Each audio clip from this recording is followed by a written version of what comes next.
Hello, this short video is to welcome you to Portland Works and the sort of things that our Tuesday building volunteers do throughout the year. I'd like to welcome two of our volunteers, Bill Gray and Derek Morton, and I hope you find this discussion that we had interesting. I started off by asking the two volunteers, Derek and Bill, how they first got involved in Portland Works. I hope you enjoy the film. Nature, which is what I've done most of my life. I thought, well, this could be a thing to do during my retirement. And it started there, really. I came down and joined Derek and his group on, I don't know, I was probably about 66 at that stage. And away we went. And I've been there ever since. That was, 7-8 years ago now. Fantastic. Yeah, thank you, Bill. And Derek, what about you? How did you become involved in Portland Works? It was 11 years ago when the works was threatened with planning application for conversion to flats. So I joined a campaign group that had been running for about 6 months at that time. There was mainly tenants and Julia Udell from Sharrow Community Forum and Gillian Creasy as well, who was the Green Councillor. There were several people just getting a sense of what could be achieved. And we started meeting and in local cafes, that kind of thing. And the place was an absolute tip in those days. It was awful. It was full of atmosphere, but it really was run down. And over the next 6 months, we created what turned out to be a massive campaign. And at some point, we decided we're going to try and buy the works from the developer who owned it. And part of the deal was trying to make the idea for making flats out of Portland Works had to be stopped, had to be kind of crushed. and pretty much that's what we did. So, you know, we produced all this stuff, you know. We got that? Yeah. Yeah, fantastic. Thank you very much. And Derek, had you got any experience in architectural heritage or a trade, or were you a good do-it-yourselfer before you Good do-it-yourselfer, I think. Just I used to teach design and technology. I'd only just retired. I just turned 60 and I was looking for something to do, and it just ran away with me. I mean, it was the next 5 years were crazy until 2013 when we actually bought the works, and that's probably about the time. We'd had a couple of open days before then. Somewhere around there, Bill would have turned up. When we actually did buy the works, there was a kind of ready-made volunteer group of probably only about 7 or 8 people. Chris Cooper was there and Bill was there right from the beginning. And we just set to. First of all, we just filled skips. There was so much rubbish on that. Lots of them. Skips. Yeah. And then a tenant who had an awful lot of space, who'd been holding parties, rave parties and things in the space, he moved out without paying his rent. And suddenly we had a project inside to do, and that's what became the artist studios. So there's just massive amounts of work, and more people turned up. It was quite stunning, and we got this sense of, crikey, you know, if there's enough of us doing this, we can do it. Yeah, fantastic. Yeah. How about you, Bill? Did you have a trade or were involved in volunteering before? Well, yeah, I mean, I going way back, I started in the building industry at 16, of course, and it'd been in various guises, and I'd actually run my own business for the previous 35 years in building and associated work. So it was a natural move for me just to keep me occupied in the building industry. And I thought, well, all those years of experience could be put to good use within Portland Works. And I said, joined the group that Derek was already there, very enthusiastic. The task was mammoth. I mean, it didn't bear to even think about the extent of the work. And I think we just kind of blindly got stuck in. And as Derek said, we filled skips, cleared areas, found all the problems, but progressively we just chipped away at them and chipped away at them until we've got the building that we've got today, which it's hard to look back and just see how bad it was at the time, as Derek described. It was really bad. Water pouring in the roofs, the floors were unsafe, debris and rubbish have accumulated over years. And but the volunteers were quite happy to do whatever anybody asked of them. We just kind of got stuck in and away we went. So really, for me, it's just a natural progression of my working career, which I've always loved. Yeah. So, for me, it was a great project to get involved in. You wanted to say? The point at which we bought the building, it turned out there were two parts of the building were literally falling down. There was the entrance to Mark Jackson's workshop, where a brick pillar, which had a crack in it, Chris had a good look at the crack and thought, I'm not happy about this, and measured it. And the following week, we measured it again, and it was about 3 millimeters bigger. And said, this is about to collapse. And at the same time, we'd started working on the portico to get the Portland Works sign looking a bit smarter, and discovered that it wasn't just cosmetic, but the whole of the front of that part of the building above the archway had moved about 3 inches forward, away from the rest of the building. Yes. And Bill was involved very much with contacting the right people. I know someone who can, I know someone who can do this and whatever. And we got experts in and got the right kind of job done. And kind of stitched it all back together again, didn't we? We did, yeah. Yeah, it's amazing. We tied it all in, I was going to ask you both, what makes you want to keep coming back, all the way through the project? What was the motivation? But I think you've answered that in your responses just recent, But I think in a non-technical way, the group that's been created, the social side, the way everybody gets on this, it works really well. It's a nice atmosphere that seems to work, and that's why I think people keep coming back. Yes. And most of them, while ever they're still able, I think will continue to do so. Yes. Yes. So do you think there is, you've touched on that, but as well as the social side of it, there's also an element of sort of mental well-being as well, by being with a group of colleagues and achieving something like that's been achieved at Portland Works as well? Yeah. I think it's given a lot of the volunteers a direction during retirement. I mean, a lot of them have other activities as well. But I think the practical side, a lot of our volunteers maybe have not done a lot of practical work in the past and seem to quite enjoy getting involved in, and they're most proud when a project's coming towards the end and they can see the results of the labours. I think it pushes them along to keep going. We have a broad range of skills, and obviously depending on the kind of work we're doing, sometimes they're useful, sometimes they're not. But we always seem to get round them, don't we, Derek? Yeah, we do. Overcome the problems in one way or another. And we're still pushing forward, and we've still got projects ahead of us. That's fantastic. Thank you. So were there any particular tasks that you've really enjoyed doing that you get the great amount of satisfaction from personally? Well, I've got a few, but I don't know how many Derek's have got. If you could give me an example of one that it's really been something that you've been really felt a sense of achievement. I think they come into two categories. There's the challenge of sorting the major problems. Derek referred to the brick pillar down in the bottom of the yard. Now that was a fairly major task that had been propped up for, I don't know, Derek could remember, maybe a year, 18 months with acro props that were costing.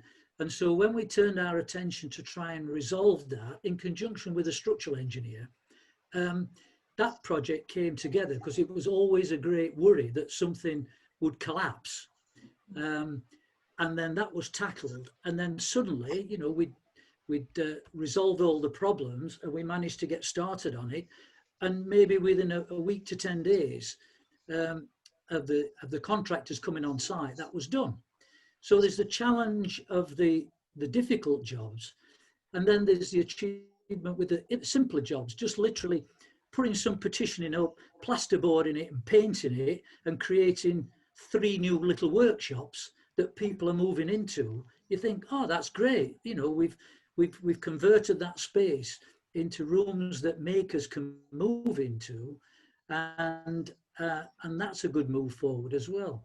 So there's a few projects, and some are headaches and some are just straightforward, nice jobs to do that people seem to enjoy. And the skills of the volunteers have increased immensely over these years because they're prepared to learn. And we kind of, Derek, we use it as slightly educational as well, don't we? So yeah. the people who maybe have not pointed a brick or created a timber petition or whatever, suddenly are enthused into having a go. And that's worked really well. Yeah, I'd like to add 2 things, really. One is just to say windows and brickwork, because it's all over the building. It's slowly being transformed by the efforts of gangs of volunteers, really, who just set to working on the windows. And they're big jobs, you know, there's, you know, taking all the old glass out as much as you can, infilling all the little bits of woodwork, and then putting, you know, just the endless amount of handwork, scraping paint, priming, painting, and then doing the brickwork around it. And it's just been like a sort of very gradual transformation right across the building as you think, oh, you know, it's green, it's looking good. Doesn't that brickwork look nice? You know, and just seeing that just spread across the building is a lovely, lovely feeling. And the other one is one I'm particularly proud of was just managing this HLF grant, which has really, it's spread over about the last 3 years.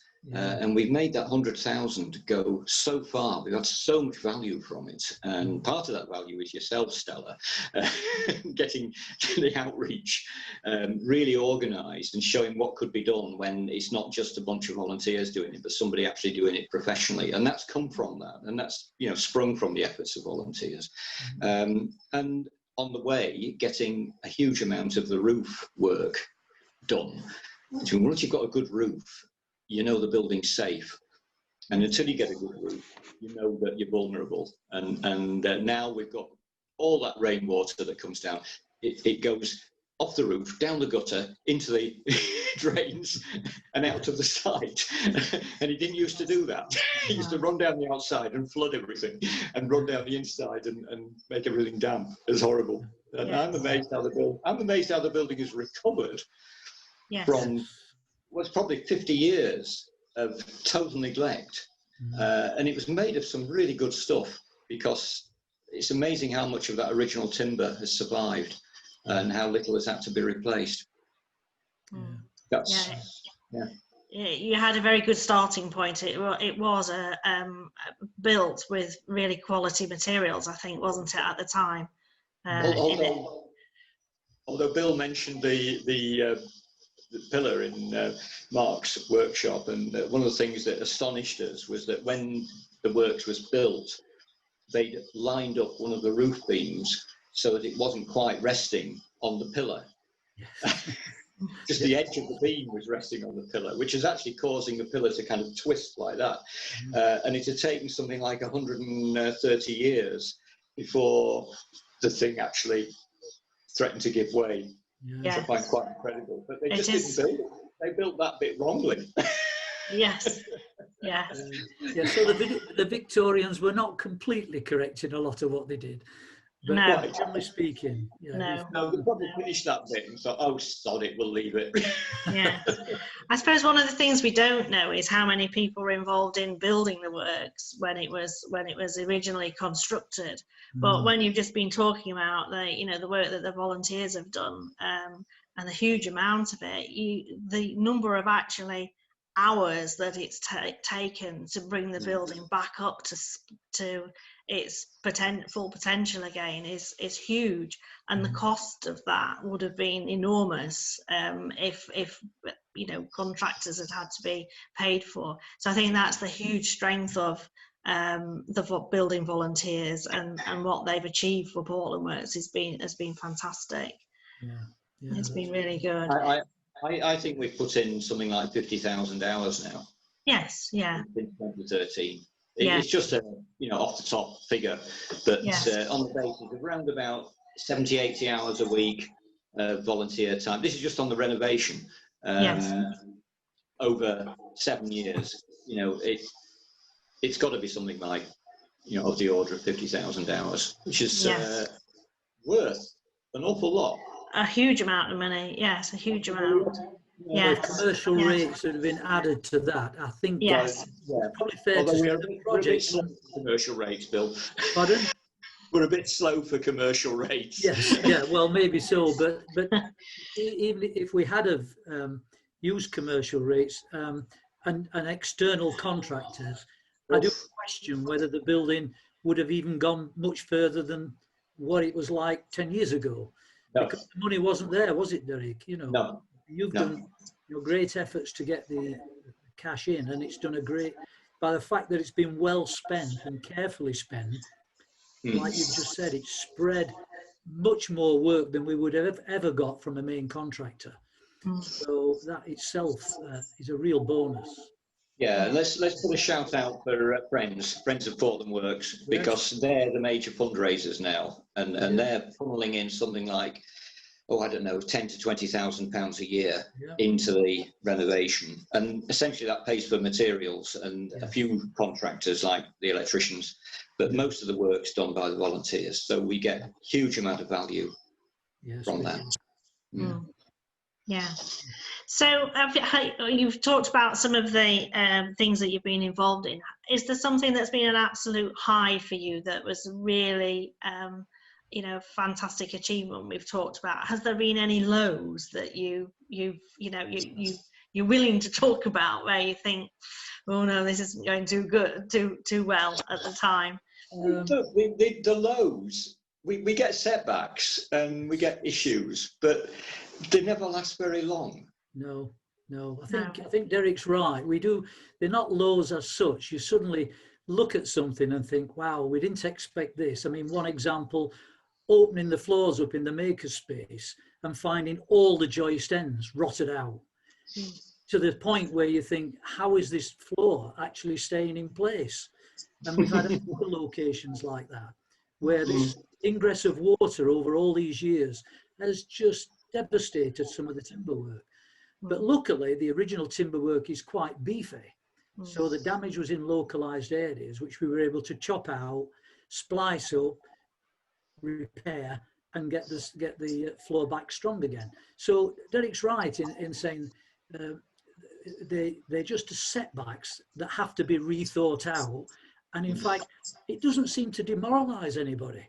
We just say, oh, we've got a major problem here, and by a bit of planning and a bit of talking, and they're the projects that I get actually satisfaction out of, because if I'm part of the team that was able to repair that and bring it back to full use, that to me is a good achievement.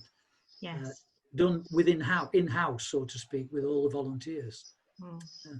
So the teamwork's crucial, really, isn't it? And the way that team has gelled together and learned together and worked together very regularly.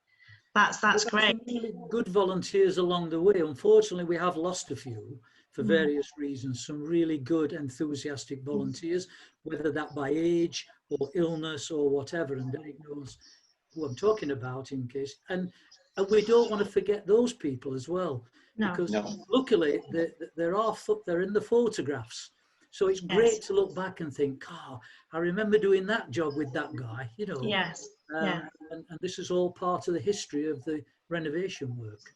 Yeah. Well, Bill's too modest here, because if you look at the hoist that pulls the gin up to the top floor, Block C, then that was completely replaced. The old hoist was rusted away and it was derelict, but a brand new hoist was installed by Bill with Ed Wilson, who sadly died coming up 3 years ago.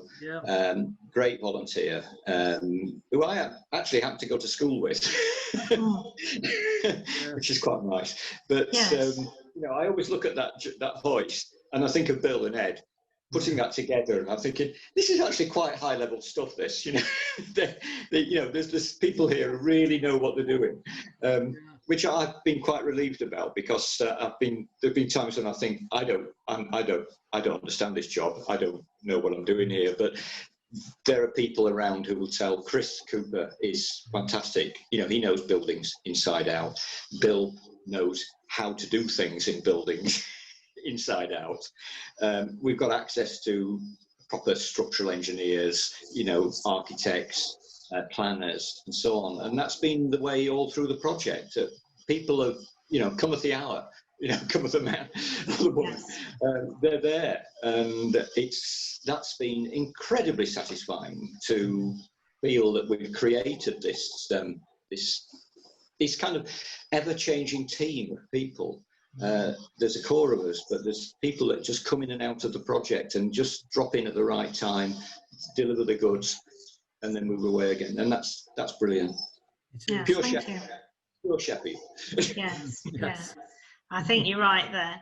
So we're coming to the conclusion of our chat this afternoon, but is there anything any funny stories that you think of that people might like to hear about your experience as a volunteer? Hasn't the whole thing been quite funny? I was going to say, the volunteer day is full of banter.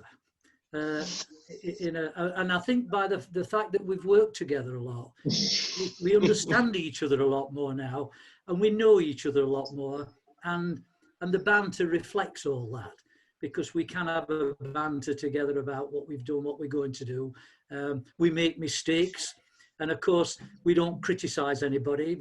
We banter it away, put it right, and move on. And I've felt that all the way through, and having employed people over the years, I've very rarely had a group together who seem to just gel together and work together. And there seems to be no animosity, no stars. Everybody seems to just get on with the job, and it just seems to work. And I think that's what encourages people to come back, plus the learning element of it. But as far as funny stories, well, I think there's so many of them along the way that we have just in conversation. I mean, Ed and myself, that Eric mentioned, during some of those dark times of cutting that horrible stuff out. I mean, at one time we were cutting it out with a chainsaw. At the same time, we were talking about Ed building his guitar. He was going to make a guitar, and of course, and so there's a heavy side, and then it's lightened up by the banter, and we just get on with it. And the volunteers have been great for that. I'm just thinking of the top floor of C Block, where we had to take a ceiling down, and at first there was 4 or 5 people volunteering to go in and rip this ceiling down, and it was absolutely filthy. It was the most, you can just imagine 150 years worth of soot and pigeon shit just coming down on your heads. And in the end, only Dave Booterman would do it. And he got himself a hazard suit and a mask. We've got this unlike a character just stepped forwed. And he did. He was the only person who would dare go in there and carry on ripping. It's hero status. Yes, that's immediate. Immediate effect, as they say. Yeah. No. Because nobody else wants to do it. That's great. Yes.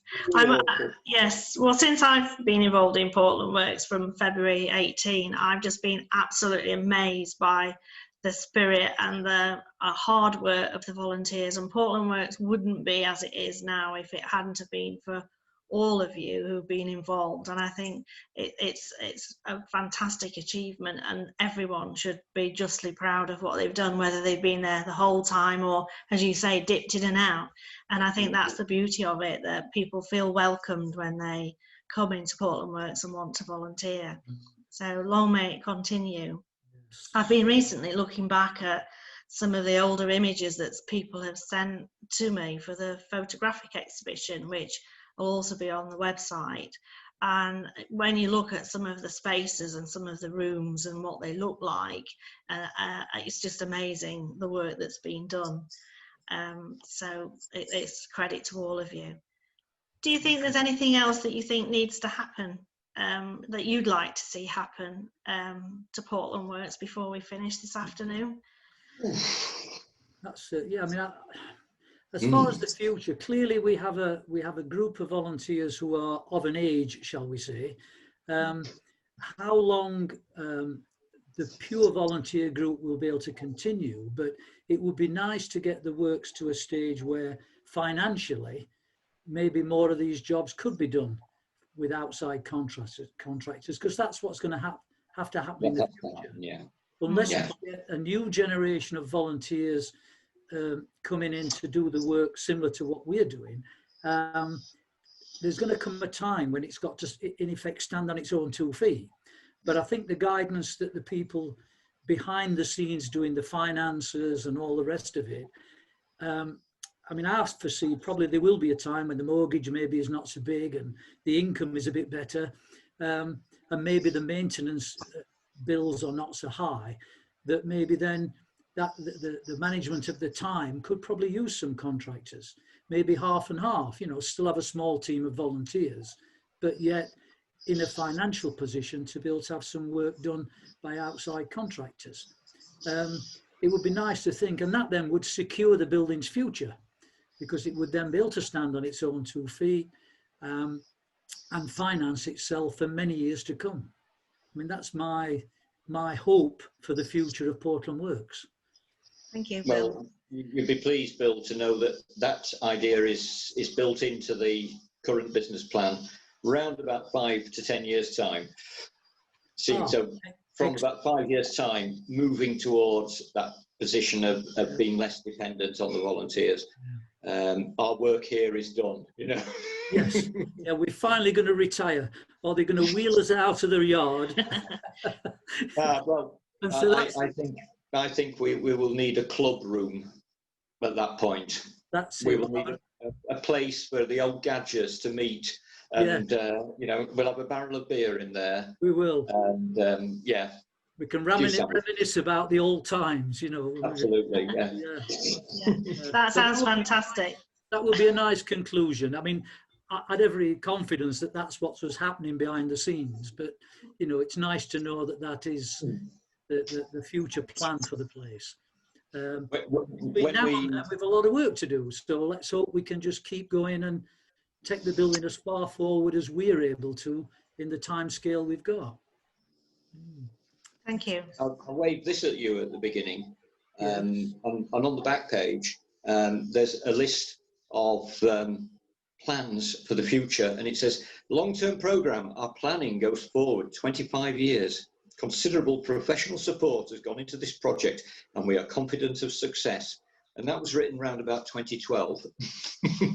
Well, that's great forethought, isn't it? It's a great, well, that's where we want to be going, and that's be great. Excellent. We're going there. We're getting there. Well, thank you very much, Derek and Bill, this afternoon for having a chat about Portland Works, and I hope it inspires other people around the country who might watch this to actually get together and help save heritage buildings in their area as well, and to work on them as you've all done. So thank you very much indeed. Thank you very much.